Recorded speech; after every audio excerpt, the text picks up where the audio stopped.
lined up with one of these pictures so the background is better? You're fine. Good evening. This is Gloria Taylor Brown. We'd like to welcome you to the 19th edition of A Gathering of Priestesses. This evening we have with us one of our favorite guests, one of my favorite guests at least, Miss Kathryn Ravenwood, who is in Albuquerque, New Mexico.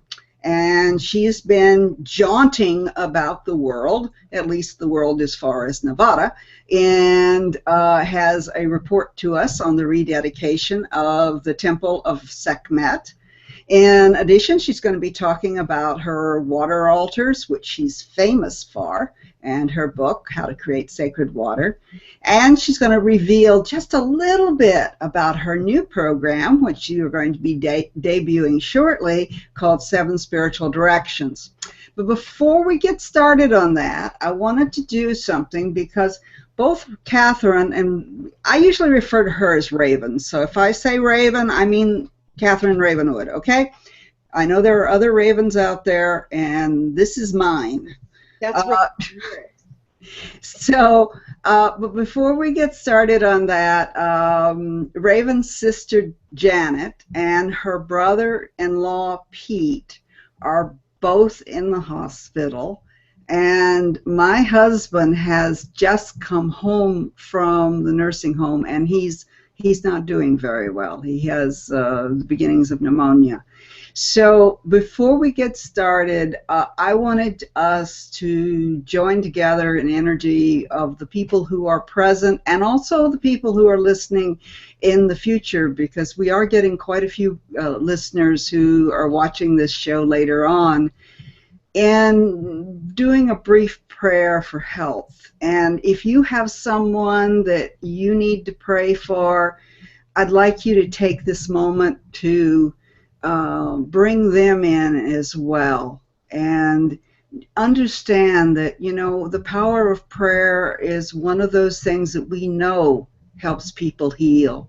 And Janet is, at last I heard, she was in ICU, and Pete, he just had a remarkable number of organs removed, and both of them are, well, they're getting up there in age, and so it's not so easy to get better, and my husband's not getting a lot better either.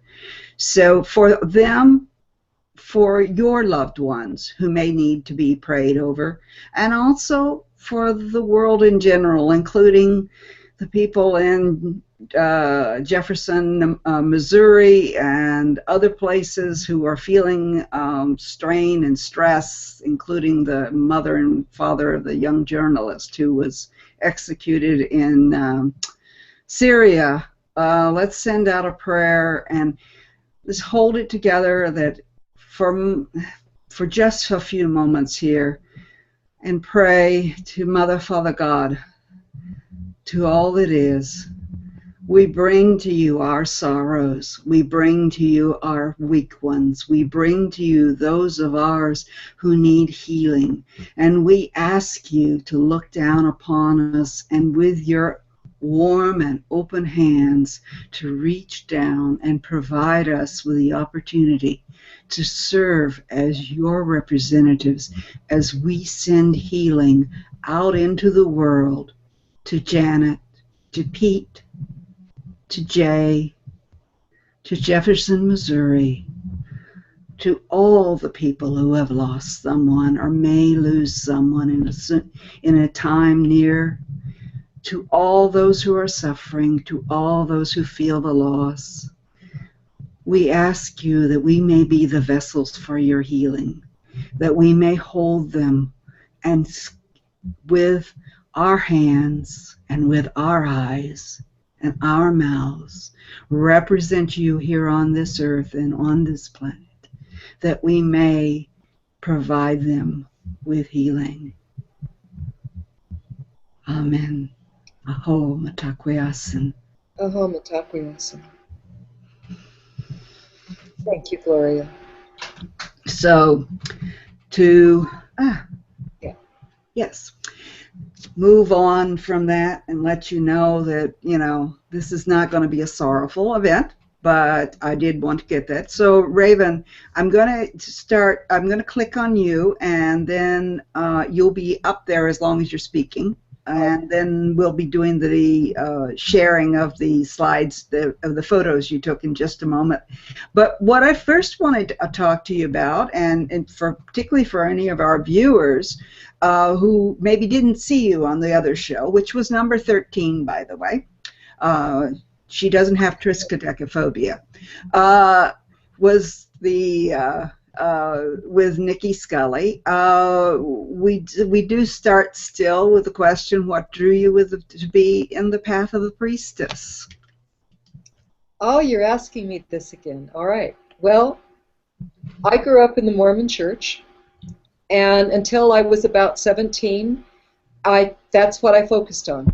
I didn't think there was anything else really in the world, except that I kept asking all these deep, strange questions of my parents, of my Sunday school teachers, and I was always treated like there was something really wrong with this girl asking these questions. And so at that time, I didn't realize that I was seeking for something else, but I was. And then everything fell apart. I went to Brigham Young University. My life fell apart. I had a nervous breakdown. I was not happy. I knew this was not the path for me. I took off and went to Big Sur, California, because I listened to Johnny Rivers' song on the Realization album of going back to Big Sur, and I thought, well, that's what I need to do, is go find me some trees and some water and figure out what's going on. And I walked into a major counterculture in 1969 in Big Sur, California, and my whole life changed. I did take psychedelic drugs, which gave me an expanded consciousness, and I saw things. And it took me 20 years to figure out what to do with it. I didn't want to do the drugs, but I wanted that connection. I wanted to be able to understand why I could look up at the cosmos and know that it was alive and breathing, and there was something far bigger and far better. And so I started searching. I didn't know anybody. In 1969, of course, the women's movement was huge. I didn't know anything about that. So I went to books. I read everything J. Krishnamurti wrote. I didn't understand hardly any of it. I just kept reading it and reading it. I got into the Theosophical Society's books, didn't understand it, read it and read it. And I just kept searching and reading until I was about 40. Then I started to meet other people who were also looking around. By the time I was 50, I was really in my priestess role. I was a pipe carrier. I was in women's circles. I was involved with women's programs. I was doing work I was doing my water altar work. I was heavy into the circles, women's circle work. And I was finding out that the ceremonies and the rituals gave me a way to participate and to come forward instead of just reading my books. I was also a massage therapist at that time. I lived in Seattle, and they were good times because I finally connected and found out that I had that role that I was looking for all those many, many years ago when I was 20 years old. That I finally had found the path and could participate with the universe in the way that I had always wanted to do. I also was reading tarot cards, which my first husband taught me how to read and told me I was never going to be any good at. So thanks, honey. I learned from you. And I love the tarot because there was such wisdom there for me. That was where I started to really find a lot of my answers. And so I pursued that more and more, and when I gave up massage therapy, I went full-time, as much as possible, into reading cards, continued my study, tarot, Kabbalah. If it's interesting, I read it. Then I was also introduced to Egyptian mysteries, started studying with Nicki Scully, and that opened a whole new vista in my mind and in my heart. I've been to Egypt twice, once with Gloria. Both times Nicki was on the first time Nicki led the tour, the second time she was on the trip with us. And so Egypt became a huge part of my life. And doing ceremony in the temples of Egypt, if you don't think you're a priestess by the time you finish that, oh, you are a priestess. Right, Gloria? Right, right. So that's a nutshell. I mean, wow. We're talking about the last 45 years of active exploration, but I'm 65 now, and I think I figured out when I was 15 that there was something a lot more that people aren't telling me about that out there, and so I was trying to figure out what it was. Yeah, well, you know, the blessing is that we live in a time where we were actually able to find those books or find that information.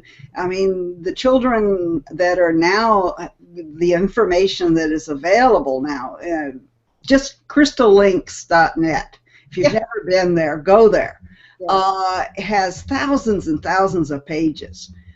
There's books on the Gutenberg program and the Gutenberg project, and then also on there's a spiritual list of books that are books that Raven or I would have had to go and study in, I don't know, Oxford or somewhere in order to be able to access them. And not only can we see them, we can see them the way that they originally looked, not somebody's transcription of them. But if you wanted to know it, you can actually look at the book, and you can look where, you know, maybe somebody underlined back in the 1600s. Wow. You know, there was one that was, you know, Sir Isaac Newton was actually an alchemist. And that was what he regarded himself as primarily. Before he, a scientist, was sort of down on the list as what he was concerned. And there was one book that came from his library that was a book from the 1400s. And the idea that Sir Isaac Newton had underlined this book on alchemy. Wow. And, you know, and now I think that was actually in the Google Book Project. Now we can actually look at it on the internet and study it and have access to it. Is really incredible. So, you know, there's nothing wrong with studying books. There's a wealth of knowledge and wisdom there, and both Raven and I have we spent many lifetimes as librarians. So I know that we've spent time working on those books and keeping them and maintaining them and protecting them and probably dying for them. You know, it's funny, the first time I really understood what reincarnation could be, my very first thought was, whoa, I could come back and get my books back. Not, how's my karma? Have I been good? Who was I in the past life? Who am I going to be? It's like, I get all my books again. I was so excited. How am I going to figure that out? How will I leave them in one place so I can find them the next time? Yeah, I'm going to give myself a list. You know, these are the books you have to have. That's right. You know, can I bury them someplace and I come back and find the map and go dig them up or something? You know. And that was hysterical. It's like, oh my God, I could. Then I started thinking, oh well, maybe I have this other responsibility of reincarnation and karma and all this. It's like, well, that was secondary. I just wanted my books. Well, Raven recently came over and took care of me while I had my knee replaced, and while she was here, she reorganized all my books. Went through them and sorted them out and put fiction with fiction and metaphysics with metaphysics and alphabetized them, and I think my books are still in shock. So anyway, but to move on and to start, I wanted to give you an opportunity to take a look at what Raven saw whenever she went to the Sekhmet temple, which was that last weekend? It was August. The ceremony was August 9th. Okay. So now it's already the 21st. Time flies when you're having fun. It surely does. So I'm going to run the slides, and Raven's going to tell us what we're seeing and what happened to her at the event. And so let me start the screen share here. What I found out last night when I was fooling around with this a little bit is that I can't actually do a slideshow. If somebody knows how to do it as a slideshow, instead of doing it as where I've got to click through it, I'd really appreciate it if you'd contribute that knowledge to my wisdom here, because I don't know it. Let me make sure that we've got the whole thing here. And so, Raven, you want to tell us what we're seeing here? So, as you know, this priestess telesummit that Gloria's been doing is based on the book Stepping Into Ourselves, an anthology of writings on priestesses. And Ann Key and Candace Cant are the editors. Well, Ann Key lives here in Albuquerque, where I live. And so we finally met each other. And I've been going to circles at her home and enjoying her. And a couple months ago, I was over there, and something prompted me to bring some of the rose petals that I've been saving for months and months, and asked her, I said, I don't know, I don't like to impose on other people's ceremonies, but if we're doing this ceremony outside, would you want to use these rose petals? And she said, well, it's very windy, we're going to stay inside, but I'd love to take them with me. In August, I'm going down for the rededication of the new statue of Sekhmet at the Temple of Goddess Spirituality, dedicated to the goddess Sekhmet, which is in Cactus Springs, Nevada, outside of Las Vegas. And I knew about it, and I said, oh, that's great, you know, sure, I'll bring you more. And she said, well, why don't you drive down with me? And I said, absolutely, thank you. So she and another woman named Veronica Iglesia and I drove down from Albuquerque, drove down to Nevada, and Anne was the priestess of this temple for 3 years. So it's very dear to her. And some of you probably know the history. Someone stole the statue that had been in that, of Sekhmet, that had been in that temple, and it hadn't come back. So a new statue was provided for, and there was going to be a very large ritual and rededication ceremony at the temple. And I had never been there, and I was very excited. So this is the day, Saturday, and I can't remember what this figure on the ground is called. It's a rangalan or something, this mandala-looking figure. And Veronica did that out of flour, and those are the rose petals that I'd been saving for months and months that were scattered on the pathway that led up to one of the temple doors. The temple has 4 doors, and it's all open to the outside. So that was the pathway leading up to being able to come into the temple for ceremony. So next. And this is a little close-up.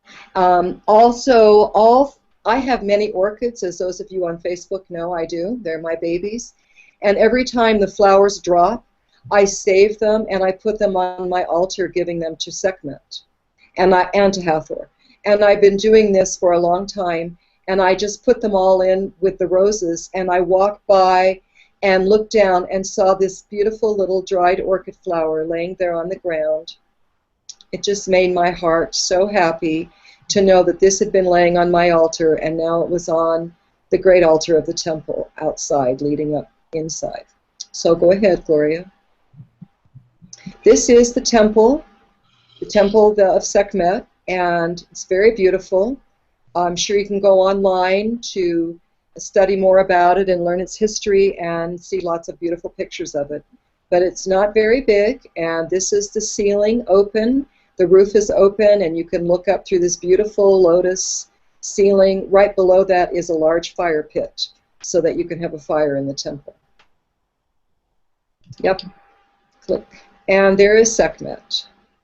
And when you walk in, she's, of course, seated, and she, unless you're very tall, she's taller than you are. And those are live papyrus plants. And as you can see, she doesn't have very many offerings around her just yet, but she'll have more later. There's a close-up of her beautiful face. And these are her feet. Now you can see the offerings are starting to show up. And when I saw her statues in Egypt, her feet so intrigued me, and I love them so much. So Obviously, other people did too, and I had to take a picture of her feet. This is more offerings of flowers, showing the papyrus again. And here she's called the Lady of 10,000 Names, which is one of Sekhmet's names. And during the ritual, about 3 or 4 pages of her names were read aloud. So it was really incredible to hear all of her beautiful names being spoken. This is a bigger picture of her as the offerings were accumulating. At one point, we had dark-colored drinks, such as grape juice or pomegranate juice, that were poured at her feet as a libation during the ritual as well.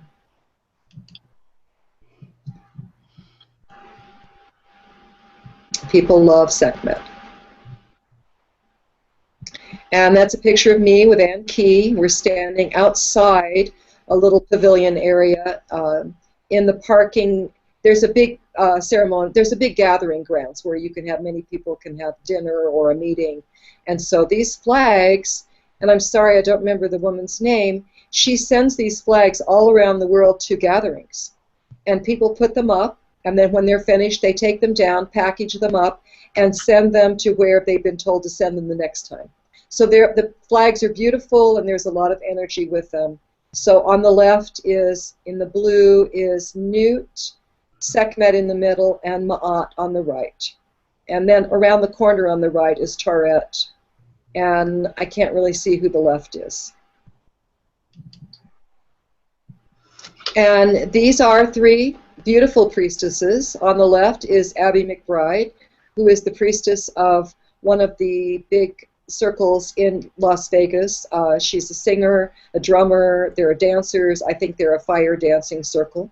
In the middle is Nicki Scully, who came down and taught a beautiful workshop on Friday night at the home of the woman on the right, who's Caitlin Green, who is a wizard of incense and oils.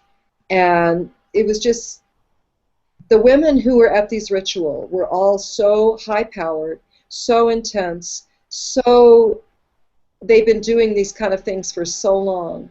And they were so beautiful, so loving, so cooperative, not an ego flare among them. And there were about 40 of us. And it was an absolutely amazing coming together of priestesses really serving their purpose. This is taken from inside the temple, looking out on the gathering grounds. This was actually taken Sunday night when we were getting ready for a large potluck.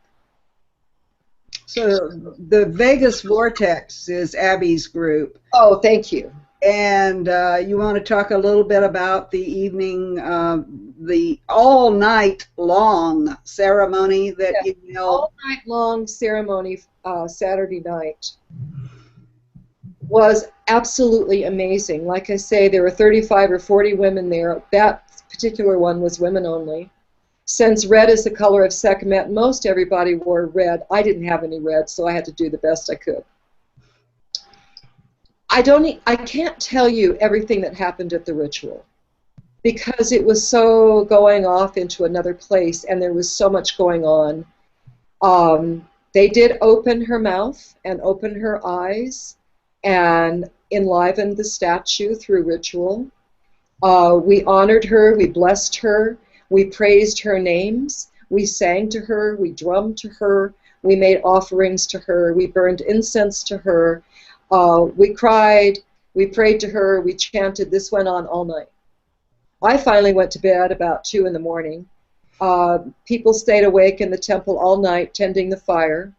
And then at sunrise, I just missed the sunrise ceremony. I came out a little before 6 and had just missed it. But they did hold space in the temple all night long. And when I came out in the morning, this was the moon setting. And very, very large sky there on the desert. And the rays of the moon were coming up and going out. This is behind the temple and behind where we were staying. So the rays of the moon were actually coming up, going across the sky towards the east. This is west. They were going east towards the rising sun. If you'll click on that, Gloria. And this is sunrise a little before 6, and that is lightning in those clouds. And as you see, the cloud looks almost exactly like a pyramid there in the middle. On Sunday night during the potluck with the full supermoon that came up, at one point there was a cloud over the moon that looked exactly like a lion's face, and everyone noticed it. And so the elements were extremely responsive. Sekhmet was very responsive. We had lightning, we had thunder, we had rain, we had sun, we had clouds. It was amazing. It was like Sekhmet showed up and was so present in all the elements being with us. I don't think I've ever seen lightning at sunrise before. And this is, I understand it's not exactly on the same property, but we're allowed to go over there. This is a spring that is right next to the temple. And on Monday, after almost everyone was gone, there were 5 of us who walked over there, and we conducted a water ceremony here, singing and praying for the water. I brought the water from my water altar that I keep here in Albuquerque, and we each made offerings to the spring, asking for the water to be healed. There were dragonflies. As soon as we started praying and singing, the dragonflies showed up, and they did not leave. Giant red ones, big, huge blue ones, little blue ones, and they were all over the place while we were doing our ceremony. We laid out an altar. We had rattles, we had drums, we sang, and these were amazing women. And no, there were 4 of us. I'm sorry, there were only 4 of us. And everyone offered prayers and sang in their own way, and then they would pour a bottle of my water altar water into the spring and offer prayers of healing. We had a 5th bottle, so what we did was I slowly poured the water into the spring as each person called out the name of a specific body of water that needed healing. And we just dribbled that water in and kept calling out names of places, of bodies of water for healing. It was very hot that day. One of the women walked all around singing. We had lots of sage. We were there for a long time doing our prayers and singing and offering our heartfelt energy and this water altar water to the spring for its healing and for the healing of all waters everywhere. This was Sunday night, again, as we came down for the big community potluck and outside ceremony where amazing women spoke. Oh my goodness. I don't know that I've ever been in the company of such a group of such talented, amazing women that spoke that night. This rainbow went clear across the sky, and then, by gosh, it turned out to be a double rainbow. And you can see over there on the right how it's illuminating the rocks on the right. It was very close and very, very beautiful. So, because of the water spring, I think it's time for us to talk about, since you are the water priestess, all water priestesses. Yes, she's also a tree priestess, but we'll do tree priestess on some other show. And Raven, if you would introduce your book, and if you wouldn't mind, I need to go in the other room for just 1 minute. So all right. Okay. You got it. Down, right? You've got it. You're up. All right. So Gloria said to hold this up by my ear. So I only see myself as a little picture in the corner. This is my book published by Inner Traditions, Bear and Company. It was printed, it was released in 2012. It's called How to Create Sacred Water, A Guide to Rituals and Practices. This is my heart book. Back in the mid-90s, Hurricane Floyd ravaged North Carolina. And when I say ravaged, I mean it ravaged it. It came through only, I think, when it made land at Cape Fear. I think it was only maybe a level 2 hurricane, which doesn't sound like a lot, but it did a lot of damage, and it flooded many, many, many waters in North Carolina. And later the next day, early in the morning, the waters converged and everything started to flood. and the floodwaters went right through the factory farms. Millions, and I'm not kidding, millions and millions of chickens, pigs were washed out of the factory farms, their bodies just floating through the waters. The floods also took out the sewage lagoons, isn't that a charming way to say it? Took out the sewage lagoons for these factory farms, and millions of gallons of waste from these animals flushed out into the rivers. Not just animal waste, but all the hormones they take, all the pesticides from the food they eat, all of the medicines, the what do you want to say, that try to keep you from getting sick. All of those medicines that had been given to the animals, all the hormones, all of that flushed into the water. Well, this is all happening, and I'm walking around pristine Green Lake in Seattle, Washington, and I'm thinking about it, and I'm saying, I wonder how much is too much before the water system can't handle that kind of pollution anymore. And a little voice right here said, you know, you could make a crystal homeopathic elixir that would heal the waters of Gaia. And I had no idea what that was. And I thought, well, all right, let me see if I can do a little research. I'd had a computer for a while, not too long, and I went online and I kind of looked at crystals that heal water, and, you know, a few things came up about making crystal elixirs you could drink, or the qualities of different crystals, but I didn't see anything like this, what I thought it was about. So I thought, well, if Spirit really wants me to do this, Spirit will show it to me. So I didn't know what it meant, but I knew what homeopaths were. I had taken homeopaths for about 10 years, and I knew that homeopathic remedies were the essence of something. So maybe if you have poison ivy, they take poison ivy, put it in probably water, stir it, stir it, stir it, stir it, stir it, and change the water, stir it more until you finally, after all of this stirring, are left with the essence of what that plant product or mineral, whatever they put in the homeopaths are. Then they take that liquid and put it over the little white pellets we know about, and we take those. And they either work or they don't, but they're pretty powerful, and they've been used in Germany since the 1800s. So I knew about homeopaths, and I thought, all right, I know what that is, but I don't know what this crystal stuff is. So on a very, so far, uneventful day in Ballard, Seattle, I took a break from massage and walked the couple blocks over to the little shopping area, went by an antique store that I visited all the time, and Spirit said to me in a very loud voice, you know, you could go in there and see if there's any crystals in there. And I've been waiting all this time to be explained, what is this crystal homeopathic elixir I'm supposed to make?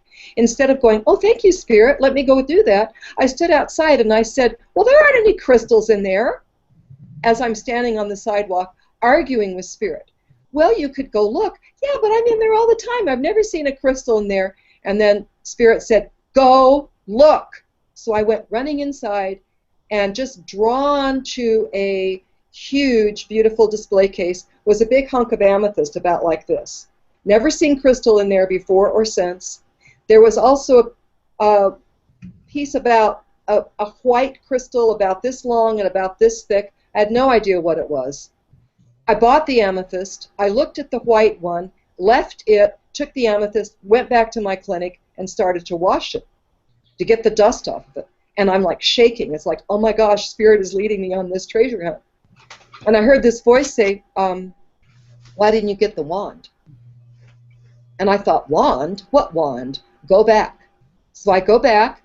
I look at this other crystal like this again, and I think, well, that's not a real crystal. No, this is a very sketchy kind of antique store. It's probably a piece of plastic. I'm not buying plastic. So I went back, cleaning the crystal. Why didn't you buy the wand? Go back. So I go running back again, and the poor clerk thinks I'm insane. I buy the crystal, I take it back. So I'm really shook up now. I'm running water over the amethyst out of the faucet. And all of a sudden, I feel this purple water going into my hands, coming up my arms, and going through my entire body. I've never felt anything like this in my life. And I'm watching the color come right out of the amethyst. I'm watching the water pour right through me, and it's totally filling me. And I thought, okay, something's going on here. So, thank you, Spirit. I go home. I don't know what else to do. I don't get any instructions for a while. But I just started listening to that gut feeling you get. And eventually what I was told was, you're going to make a water altar. It's going to be a crystal homeopathic elixir to heal the waters of Gaia. Huh. So I look up, I start taking my little crystal around, and I'm asking, do you know what this is? Do you know what this is? Well, I finally took it up to East West Bookstore. Hey, it's selenite. So, okay, now I know I've got amethyst and selenite. And the selenite is my wand to do the stirring with. So my friend Starfeather gave me one of her old punch bowls from her wedding that she never used, dug it out of her garage, which was a perfect fit for the amethyst. I filled it with water, and I would stir it and speak my prayers over the water. And then I'd put a silver tray, which was left over from one of my wedding presents that I never used, on top to protect it. And I was told I was going to keep this from full moon to full moon. Well, hey, I'm a Cancer born on the full moon. That's pretty easy to do. And after the first cycle of this, I prayed over it all the time, and I had visions. I had all these things happen to me. Okay, it's time to take the water out. What am I going to do? Well, I'd been saving, plastic bottles. That's all I had. Spirit said, make a label. I didn't want these labels that, Dasani or whatever, or barcodes on my sacred water. So I designed I took purple paper and I wrote things all over it. I wrote affirmations. I love you, water. Thank you, water. One of the prayers I got was, thank you, water, for your gift of life. I see you clean and restored. So I would put all of that on there, cut them out, and I pasted them onto the water bottle. Then I would take them down to the river, the streams, the sound, wherever I was. There's a lot of water in Seattle. And I would pour them out and offer my prayers to the water and send it out there. And I did this over and over. I started sharing the water with my friends. I took it to my friend Starfeather's planetary healing circle where I was praying. And I went out one night, and one of our friends, Maria, had been in Japan, and she came back with this book. And she said, Ravenwood, you're not going to believe this. Look at this book. It's like, okay, Dr. Masaru Emoto, and it's in Japanese. I said, okay, what is this book? She said, inside this book, and she could read Japanese, is the story of this man who took these water samples and froze them. And you all probably know the story of Dr. Emoto. He would take a sample of distilled water and see what it looked like, and then he'd put another sample of the same water in a bottle and make a little label that said things like love, hate, I want to kill you, I love you, all kinds of things. He did Mozart, he did rock music, he did heavy metal, he did Chopin. And then he would look at how the crystals looked. He would freeze them and photograph them. Astounding. And she said, Ravenwood, this is what you're doing. And I thought, oh my gosh, validation. I'd never done anything like this on my own. I'd gone to workshops, I'd studied, I'd done rituals, I'd done what other people figured out. But this was mine. And nobody showed me, and nobody told me, and we all just cried. And so this went on. This has been going on ever since Hurricane Floyd happened, and the same amethyst is in the same punch bowl. It has never gotten gunky or algae or any kind of problem, even when I admit sometimes I'm not a good priestess and it sits there for more than a month. It has never gotten bad. The selenite, I found out, melts in water, so I quit leaving the selenite in the water. I leave it on the top, and I stir and stir and stir with it. So many, many prayers have gone into this water, and then I continue to take it to wherever I am where I can offer prayers for the water. The first time I went to Egypt with Nicki was right after 9/11 happened. In those days, you could still take water on the plane with you, so I took it with me on the plane. Nicki and I did ceremony, at Philae, at Isis's temple at the Nile. And we were sitting together at the Nile praying and putting this water in. And when we got finished, we turned around and there were two armed guards, and I mean machine guns, standing behind us. They'd been guarding us the whole time. We put the water in the Red Sea. It's gone all around the world. People have taken it out swimming with dolphins and offered it to the dolphins. Gloria and I were up outside of Seattle. What's that pass we went to? Where the really cool, the big Deception Pass.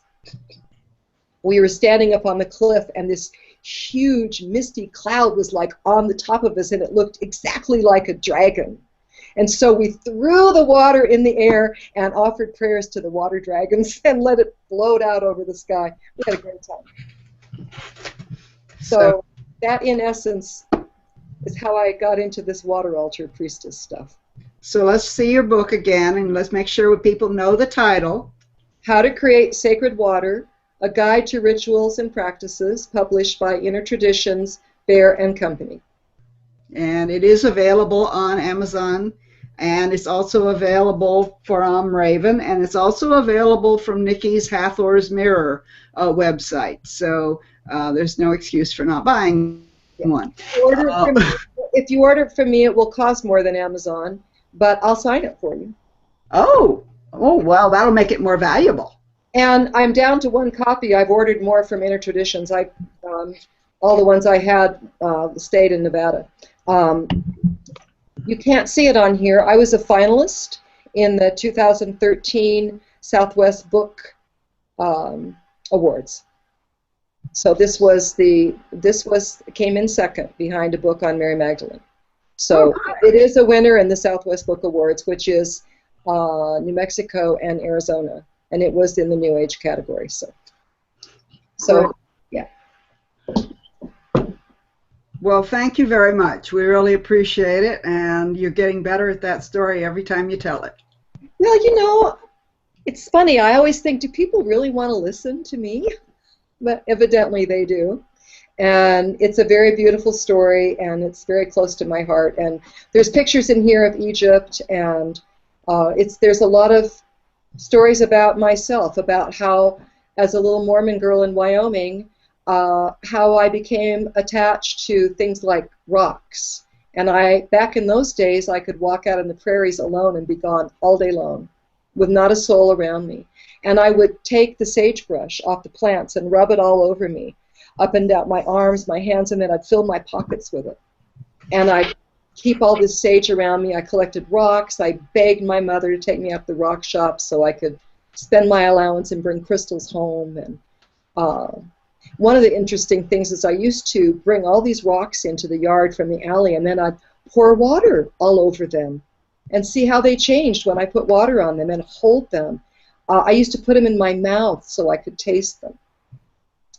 And so, little Mormon girl in Wyoming ended up being a priestess of Isis, priestess for the trees, priestess for the waters.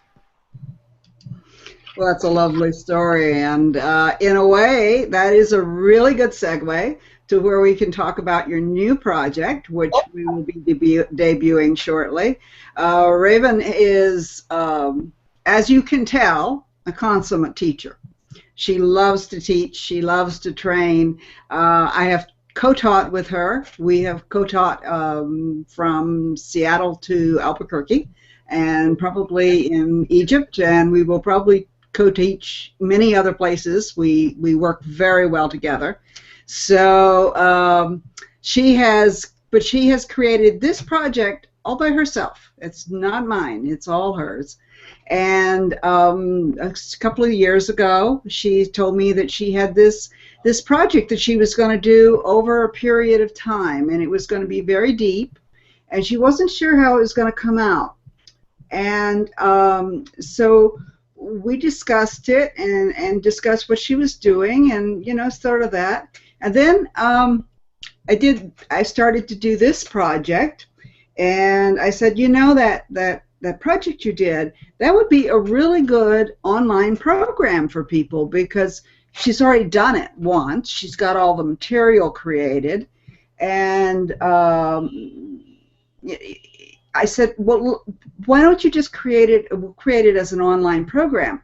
Well, Raven knows that I'm a bit of an overachiever. In fact, we were dealing with my OCD earlier when we were dealing with the slides. Yes, they did all have picture frames and shadows. And, you know, but Raven's actually exceeded my ability whenever she managed to create this. And so I'm going to let her talk a little bit about how it happened and where it came from and what it is. All right, thank you. As I mentioned, I'm a pipe carrier, which is a private thing for me. Over the years, I have had small ceremonies where I offer the pipe. It's a women's pipe. It is not.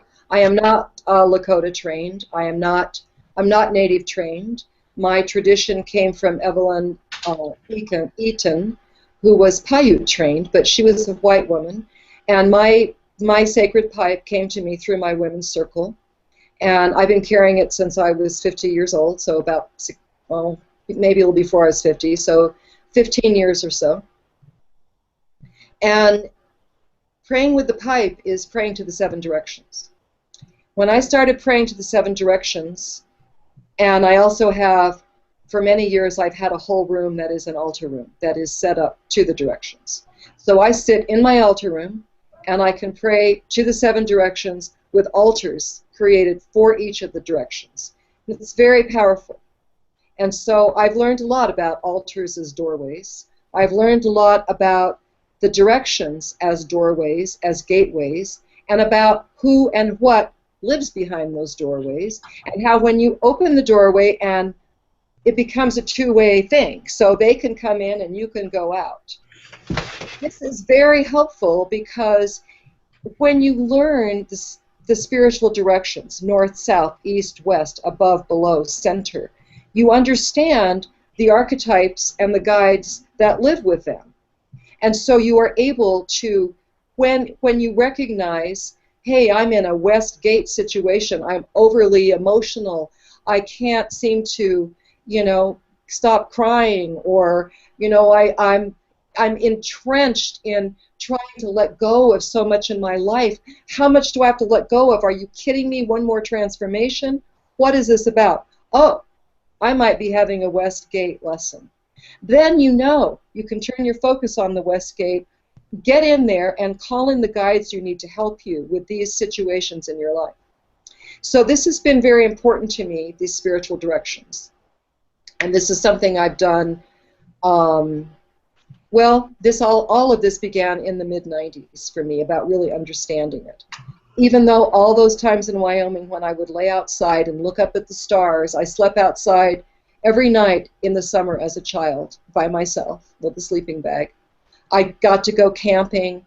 I knew the mountains. I could drink out of freshwater streams. Of course, I had all my rocks. I collected lizards and kept them in the window wells of our house, drove my poor mother crazy. And I knew about all these things. I just didn't know how to put them together. And I wanted to be able to teach this to people because it had been so incredibly powerful for me. So in 2007, I offered this class. It's called Spiritual Directions, A Path of Initiation. And 7 people signed up. We started in January. We finished on July 7th, 2007, 7 people in the class.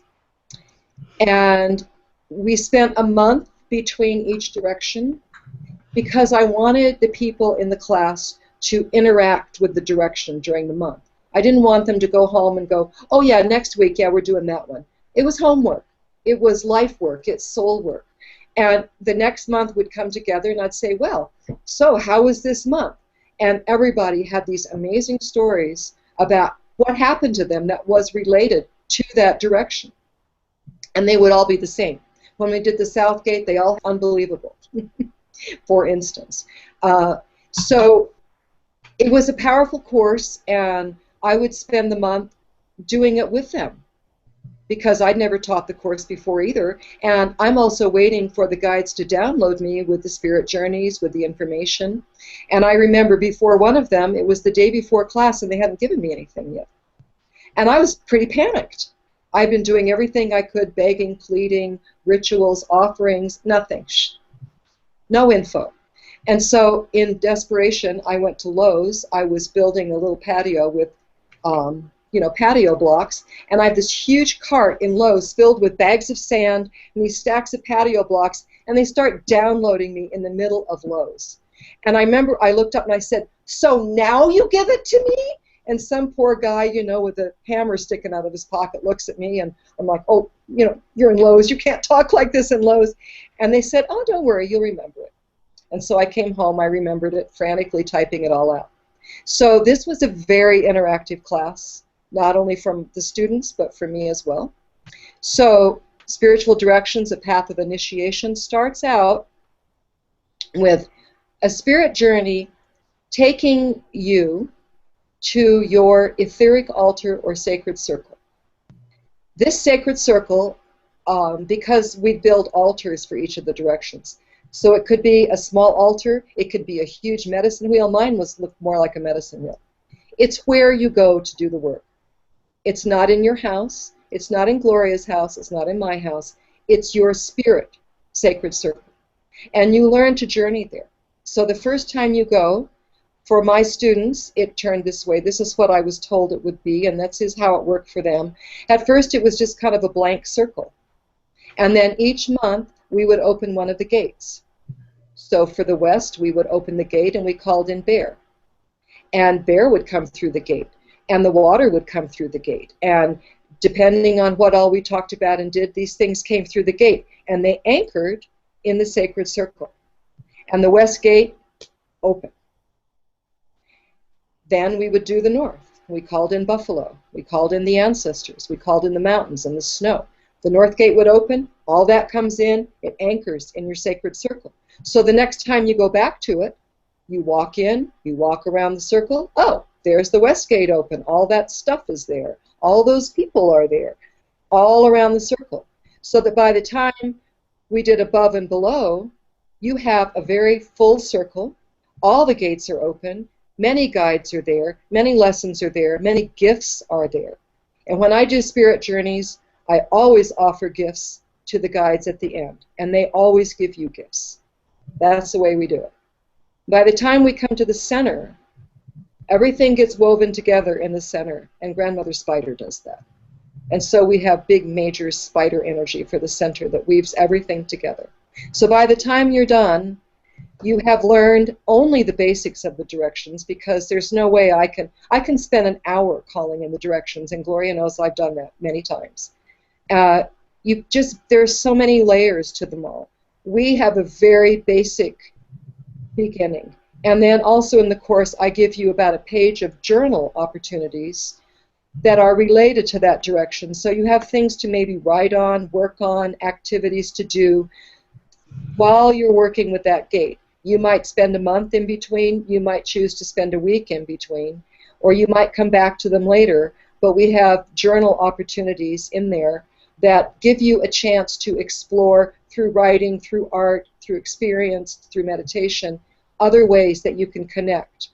And the energy of the gates is going to be very specific to what is going on for you. The main guardians are always there.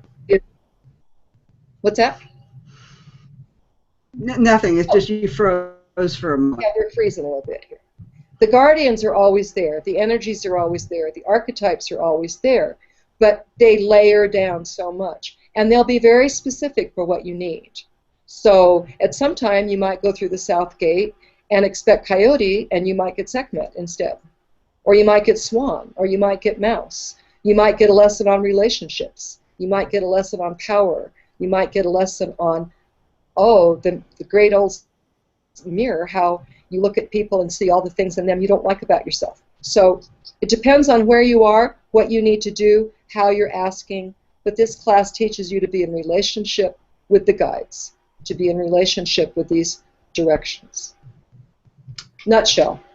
Okay, so as we said, We are sort of debuting the course in this video tonight.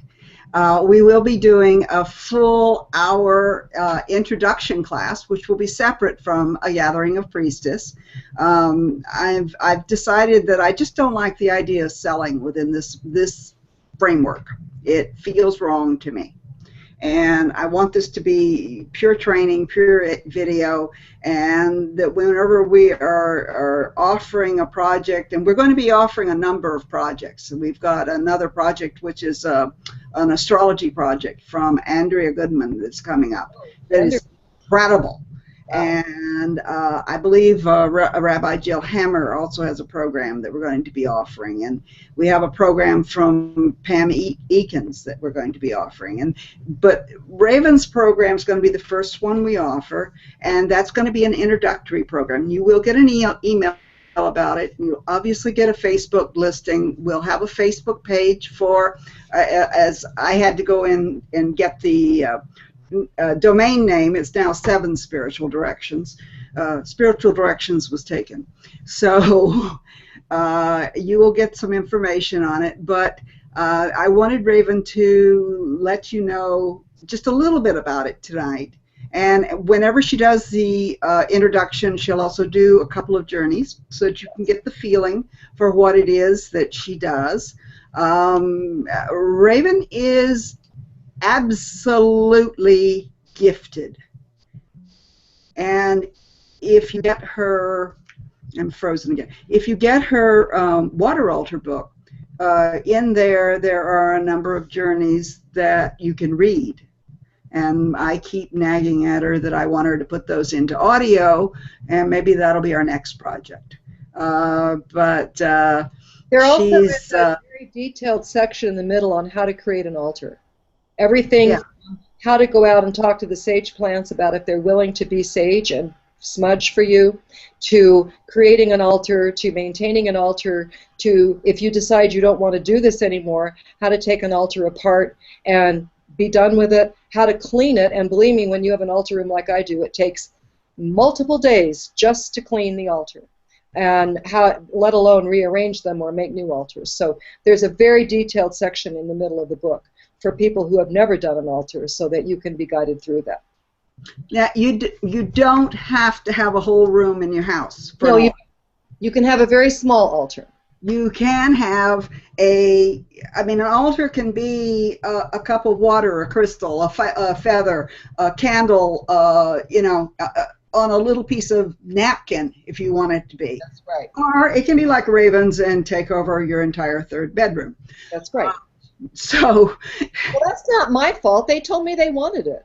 Yes. Well, we'll tell that story again when we do the introduction. But remember that an altar is a place of focus, and it is the doorway through which you go out and they come in. Yeah. And it is a focal point.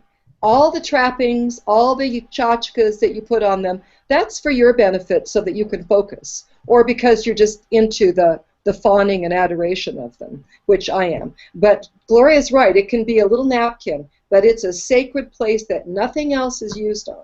So as we've always said, the top of your bookcase is not a very good altar. Well, for me, the top of my bookcases tend to become altars because then I don't put crap on them. Oh, okay. It's one way to keep clutter down for me. But this is something we will be offering, and you will be getting a notice on it. And I highly encourage you to attend, because the introduction class will be worth it, worth your time, worth your energy, simply by itself.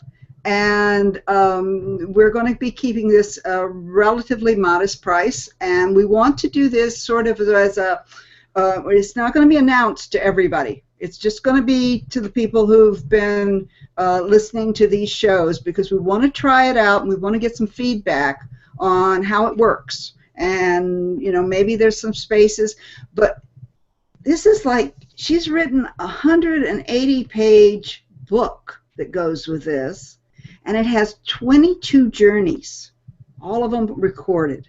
On MP3 files. Yeah. So it's really something juicy. And it's something that I know you're going to want to be involved with. And so we'll be bringing that out, and we thought we were going to be bringing it out this next week, but with my husband and her sister and brother, we're sort of going, we're not so sure we can do that. You know, one of the things that happens when you're doing priestess work is life sometimes intrudes, and that's your work too. So I want people to realize that, you know, we're human. We have children, we have brothers, sisters, we have friends, and yes, and we really do have the opportunity to make a difference. And this is where this is why we're doing this show. So we encourage you to share this with your friends. And I'll be sending out the recording of this later. And any of you that missed anything, it's all recorded. So you can fast forward, you can look at it on YouTube, and it's going to be available. I'm not going to shut it away in the membership site. These are all going to be available. You know, I know that some of you want to order Raven's book and order them directly from her. And the easiest way to do that is at KathrynRavenwood.com. You can order them there, or you can do kravenwood@yahoo.com. Not set up as my website isn't set up to do orders. You need to contact me directly. Okay, so kravenwood@yahoo.com. We'll reach her immediately, and she'll be happy to send you a autographed copy of her beautiful book. And let's have a picture of that book one more time so people will know what we're talking about. Maybe they didn't come in until now. So yeah, it's gorgeous. It's a beautiful book, and you know, one of the best things is that it really was done well by the publisher. I mean, there's a color section in the middle. It's well printed on good paper. And one of the things we love about being with Inner Traditions is that they have given us an opportunity to really, really produce some excellent work. And we know that Goddess Inc. also produces excellent work, and we're working at providing Goddess Inc. with our materials because they're going to be selling them as well. But right now, the best way to get Raven's book is to order directly. Now, before we close, I do have to put a commercial in here for Raven. Raven is, without a doubt, and I have experienced everybody up to and including Mary Greer, who is the queen of Tarot's readings, as well as Jim Wanless and a number of others. Kathryn Ravenwood is the best Tarot reader in the world. Thank you. None. Her ability. Rare. I didn't tell her to say that. Yes, I have. As I said, that is truly her. Yes, she is a gifted teacher and a gifted ceremonialist, but she is available for tarot readings, and she is offering $10 off for our program here, which frankly she's way underpriced, and if I can manage to get her to raise her price ever, you're not going to get her for this price again. Right now, with $10 off, your price is? Well, I charge $60 for an hour, so $10 off, it's $50. And she sends you a recording, because after you get done with it, you're going to have to listen to it again to hear all the wonderful things she's told you. And she has clients all over the world that come back to her year after year, month after month. So I have to say that, you know, for Raven, and this is a good portion of her income, so we want to support her in this. But at $50, she is an incredible bargain. You only get one at $50. Well, I know that. I know that, but still. Okay. Right. For a starter, yeah, fabulous. For ongoing, $60, fabulous. frankly, I know people who are charging $150 to $175 for a reading, and they do not hold a candle to her. So anyway, thank you, Raven, for being present and being on the show and being so incredibly generous with your information. Yeah. And I want to invite all of you to attend next week, because next week we are going to have a new person that you've never seen before. Her name is Kimberly Moore, and she is the originator of, or I shouldn't say the originator, she currently is the high priestess of the Mother House of the Goddess, House of the Mother, which is a website out of Boca Raton, Florida, which is where she lives. And she's going to be on, and we're going to be talking about how she became a priestess, as well as everything else that's going on in her life. And she has a very large following, so we're going to be very excited to meet. And I'm also going to be on her Blog Talk Radio show this coming Saturday night, I believe. But, you know, we have Andrea Goodman, who is returning in September, as well as Reverend Ione, who will be here September 30th. And we also have Ruth Barrett coming. Oh, good. Yay. Yay, Ruth. Yes, and all of these will be individual interviews. So keep a watch on Facebook and on your email, because you'll get the notice as to when they are going to be on. But be sure to register. We have not figured out a way that we can just register you, short of, you know, hiring somebody in the Philippines or something, and I'm not up for that. So, but welcome to you tonight. Thank you again, Raven, for being present, and thank you for being my friend. I don't know what I would do without you. I couldn't make it without you. I love you, and thank you to all of you who tuned in and listened tonight, to all of you who will be on later, and I truly send you my heartfelt blessings. Thank you for letting me have this opportunity to talk to you and to share this. You know, I always have to honor the guides, because this is their gift to us. This is not about me and my ego, or look how smart I am, or none of that. In fact, I have a hard time with a lot of it sometimes. It's like, really? You're telling me all this? Really? So I really want to honor the guides and all of my teachers who have taught me so much. And thank you, Gloria. You're the best friend, the best mentor, and the best butt kicker around. Sacred butt kicker, of course. And thank you to all of you. Blessings. Blessings.